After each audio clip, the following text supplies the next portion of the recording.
Hey, deserving listeners, it's time to continue our journey with Ash and Avery on 90 Day Fiancé.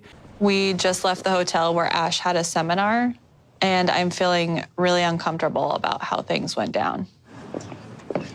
Babe, how do you feel like your seminar went? Not as I expected, I guess. Ash just gave a seminar to half dozen students in the class, and it did not go well. The students seemed to not be very enthusiastic about what he was saying, and in my opinion, he had a very outdated point of view that he was talking about men are this and women are that, not talking about socialization, basically saying that men are born a certain way, women are born a certain way. They're walking away, and she asks him, how do you think it went? And he says, it didn't go as I expected, which is, it makes sense. Let's see if they can meet each other's needs in this moment. Ash was saying some pretty sexist things in a seminar, and I was disturbed about how he carried himself when the women started questioning him. Do you feel like you said what you were wanting to say? I think people actually did not understand what I was trying to do or say. Okay, so that's one way of putting it. He's kind of laying it on the participants, saying they didn't really understand what I was trying to do. And the moment that actually I had that little blackout, from that moment I wasn't able to actually really share what I needed to share. That makes sense. He had a blackout, so he's taking responsibility for that feeling that he had on stage. And then he says, I wasn't able to share what I needed to share. Okay, makes sense. You would think he would say something like, oh my God, I wasn't prepared enough. I didn't know what to say. Like, he seems rather calm. I'm really trying to figure out, does he really believe what he said in the seminar? And does he see what I saw? Right. So I think those are the two things that are relevant, and Avery is astute to identify those. One is, wait, so do you believe in those sexist notions? Because you don't seem to exhibit those when we're together. You haven't talked about putting me in the kitchen. You haven't discouraged me from being assertive or masculine in your terms. But the other thing is can I understand what's going on inside of you? What's your experience? Those are the two things. Are you sexist? And let me into your world. Or do you have an inner world? Maybe a more fundamental question. So I guess when I'm sitting there, listening to you talking, you're saying a lot of, men, masculine essence is their energy. And for women, their natural tendency is to go towards the feminine energy. And do you believe that? Dominant. I should have said dominant. But it's not. The feminine and the masculine energy have nothing to do with gender. It has everything to do with that, actually. So I was worried about this. They're getting into this talk around feminine, masculine energy without really defining what that means. So they both could, so she's saying men and women both have masculine and feminine energy, and Ash is saying, no, actually, that's not true. I have no idea what either one of them mean by that. I would have to sit both of them down and say, well, what does that mean practically? To Ash, I might say, is it okay for a woman to pursue a career? Is it okay for a man to stay home with the kids? Is it okay for a woman to assert herself? Is it okay for a woman to open up a door for a man? Is it okay for a woman to say, that makes me angry and you got to stop that? No. You're really feminine. You're No. But it's not, though. There are plenty of people who carry more masculine energy than they're a woman. And so when you point fingers and you say that this is how it is, a person will fight you. So she's kind of transitioned into the more personality elements here, that it's not just that this sexism notion or this gender, let's just broaden it out, this gender topic. Now she's transitioning to you were being defensive. And I wish she would have transitioned a little better and said, okay, well, let's put the gender thing aside. We'll talk about masculine, feminine energy later. Now, let's talk about the fact that you were defensive and that you sometimes are kind of defensive with me. Leaving the seminar, I feel like I really needed some support.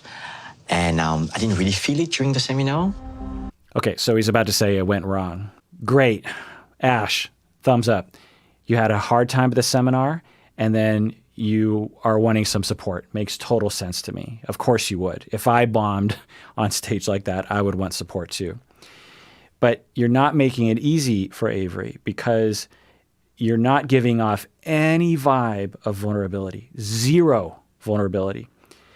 At first, when they were first talking, I thought this was several hours later, or maybe even the next day after the seminar, but it seems as though this is right after the seminar.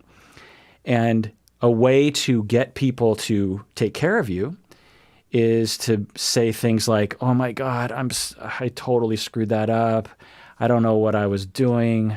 I embarrassed myself in front of you, in front of those participants, in front of the cameras. Oh, can you just hold me? Can you just tell me that I'm a good person? Can we just sit here and talk about something else? Because I just don't want to think about vulnerability, connecting with those feelings on the inside, expressing them. It provokes a loving and caring response from your partner because it hooks them. Like a grandmother falls down on the sidewalk. You just naturally feel that pain inside. Oh, and you want to run over there and help her. That's our, you can call them mirror neurons, but our empathy response. It's our social empathy response. And almost every human has it. Very few humans do not. Psychopaths tend not to. But those are very rare individuals. For the vast majority of everyone else does. Things get in the way of it, defenses, this kind of thing. But anyway, he is exhibiting, in my estimation, zero vulnerability. He's like, yeah, it didn't go as like I wanted. The participants, they weren't really giving me a chance. And yeah, anyway, moving on in life. So Ash, if you're looking for support, you got to be vulnerable, man. You got to connect with that pain or that sadness or that disappointment or that humiliation or that anger and express it in kind of like a helpless way. For those of you that are emailing me about like, well, how do I be vulnerable? Maybe this is one of the steps is like, think about expressing in a helpless way. You just say like, oh, I don't know what to do. I totally screwed that up. I don't know what to do. I don't know how to feel about it. I'm so upset. I don't have any answers. You're helpless because you are. You're helpless. You just totally bombed on stage and you don't have a time machine. You can't go back and change that. You're helpless. You're on your knees. You're just like, that's vulnerable. So that helpless vulnerability. And when you're around someone that loves you, like Avery loves you, then she's going to take care of you. And just like you just said, you wanted her to take care of you, but you didn't provoke that from her by expressing your vulnerability. She's patronizing. I feel she's patronizing. And she's trying to tell me what I should be doing.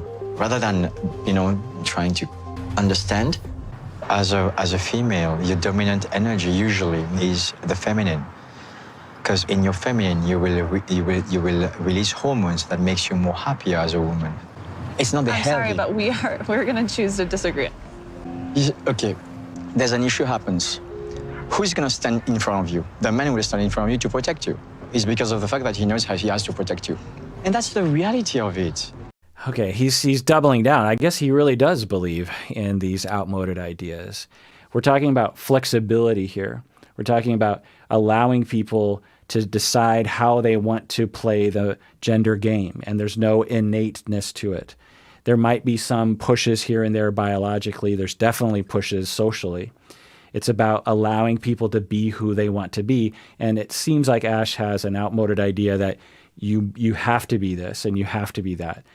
And for a woman to step forward and protect a man, well, that's a pathology. That can't be done. I don't know if that's what Ash is saying, but anyway. Oh boy, let's see what happens from here forward. Like it or not. If this is how Ash really views gender roles, then we are not on the same page at all. So this is the argument of the pseudoscience, is like it or not. That's what they'll say. They won't provide evidence. They won't provide research. They won't provide convincing arguments. They'll just say, this is the way that it is, like it or not. That's the argument of someone who doesn't have data on their side. When you have data on your side, when you have right on your side, then the discourse should convince the other person. it should be self-evident. Some people, when they don't have that, they rely on those kinds of statements. This is the way it's always been, like it or not. You can't go against nature, these kinds of things. When you hear those are red flags. And the way that Ash gets defensive anytime anyone challenges him, it's a concern for me.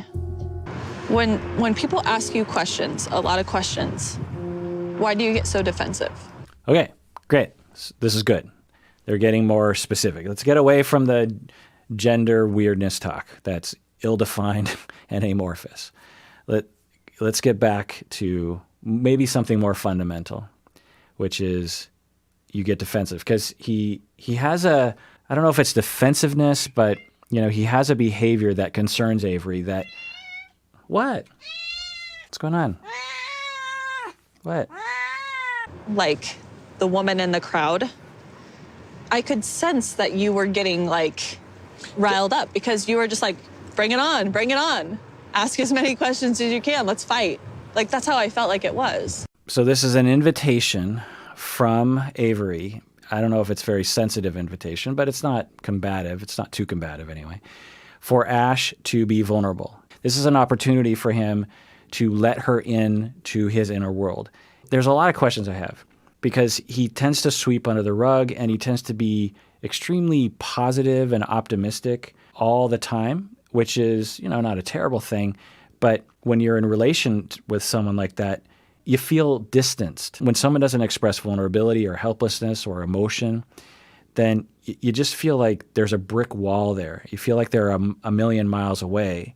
And for the people that are always positive, sometimes they're always positive because they were taught early in life that they had to always be positive. They had to always be optimistic. Maybe that was their role in their family, that someone in the family had to be positive. Otherwise, the family was just going to be completely negative.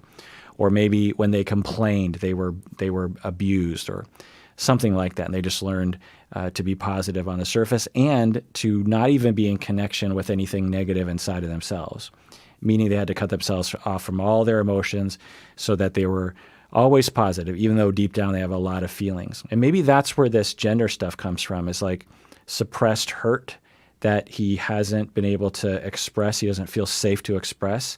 And inside of him is this roiling anger that manifests in outmoded sexist notions. I've seen a lot of men do this, actually. Men are taught early in life, generally speaking, that they aren't supposed to be vulnerable. They got to be strong, and they can't express their emotions. They can't even cry. When I was a kid, I learned from society that I couldn't cry. And so I set out to eliminate my ability to cry. And whenever I would cry, I literally did this, starting in maybe the 4th grade. I would have an inkling to cry and I would transform it into anger, and I would grit my teeth and I'd get angry. And then I did that enough times and I never cried again for years and years and years. And it took me all throughout my 20s to learn how to cry again. That's what our society does to boys. They do a different horrible set of things to girls, but that's one of the bad things to do to boys. We can't express our emotions, and an easy way to not express your emotions is not know your emotion, just sort of cut yourself off from that. And so there's a lot of men walking around with all these needs and all this vulnerability and dependency and sadness and grief and hurt, just all happening. And it's got to go somewhere.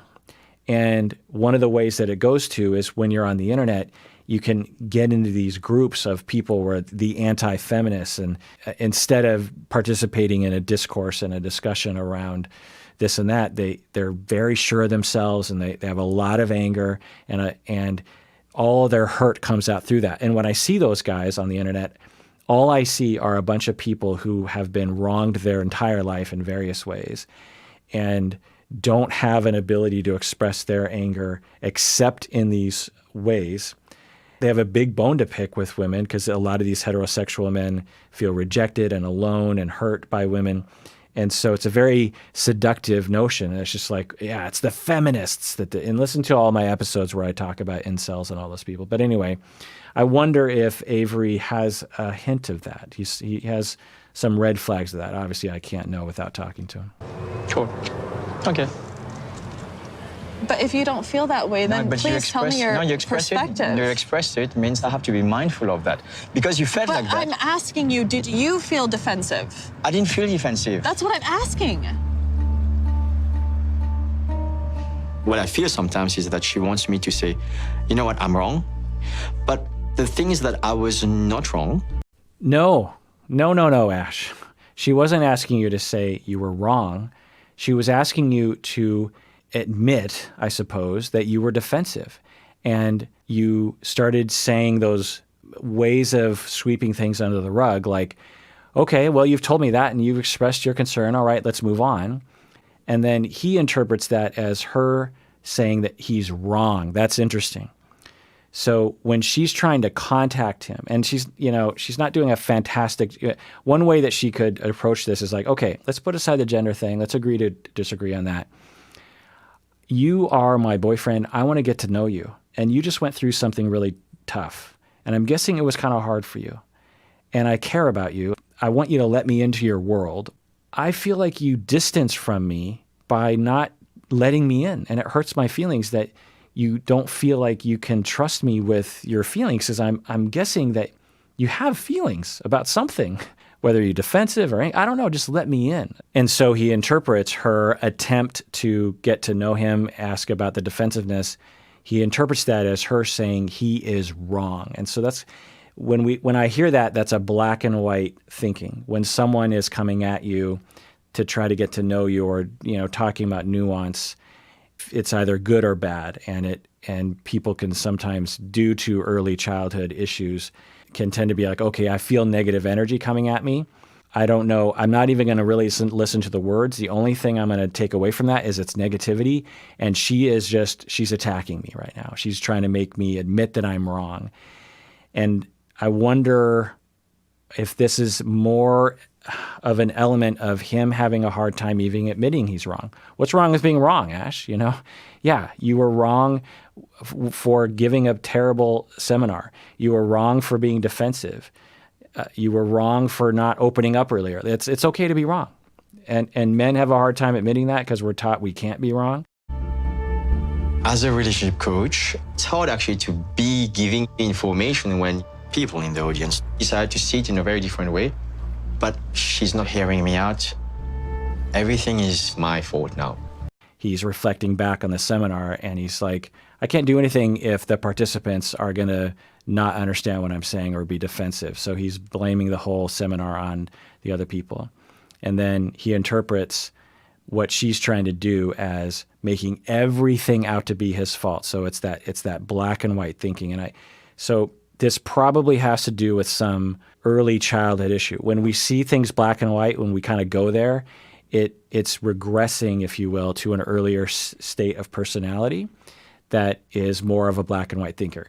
2-year-olds, 3-year-olds, 4-year-olds, they're more black and white. A 4-year-old has to go to bed. It's bedtime. It's 8 o'clock. They have to go to bed.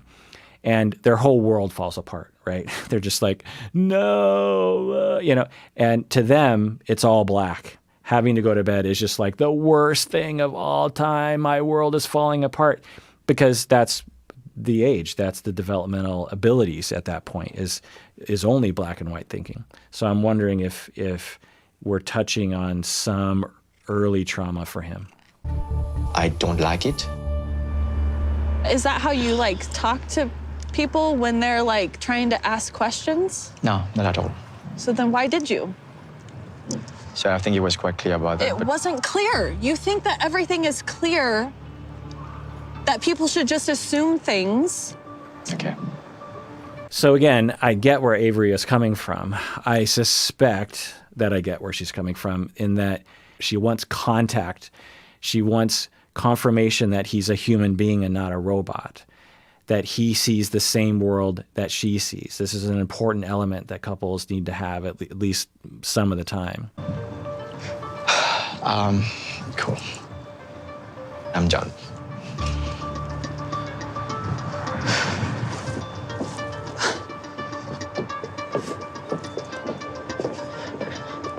Okay, so he says he's done.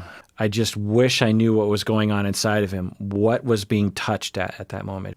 For Ash, I think His difficult moments are when he's being asked to face himself and to face his flaws. Maybe it's being forced to talk about anything negative, because he's not really negative about anything. He's not negative about her. He's not negative about the seminar for sure. Maybe it's for Avery to ask him to be vulnerable and to talk about what the disaster-ish that happened earlier. It's asking Ash to be negative. And maybe that takes him back to a 7-year-old space. This is a lot of speculation, by the way. And that makes it so that it's hard for him to cope in that moment. He starts going to black and white thinking, and then he needs to walk away. As I always say, everything I'm saying is based on extremely limited information. While I'm on the topic, subscribe, like, and hit the bell below. Comment below. What do you think about this situation? What do you think about what I'm saying? Also become a patron on Patreon and subscribe to the podcast on your podcast app. Let's continue watching now. Ash. I don't want to talk. This is the time where I'm trying to actually get to know Ash. And for him to just walk off without letting us come to a resolution, it's a major red flag to me.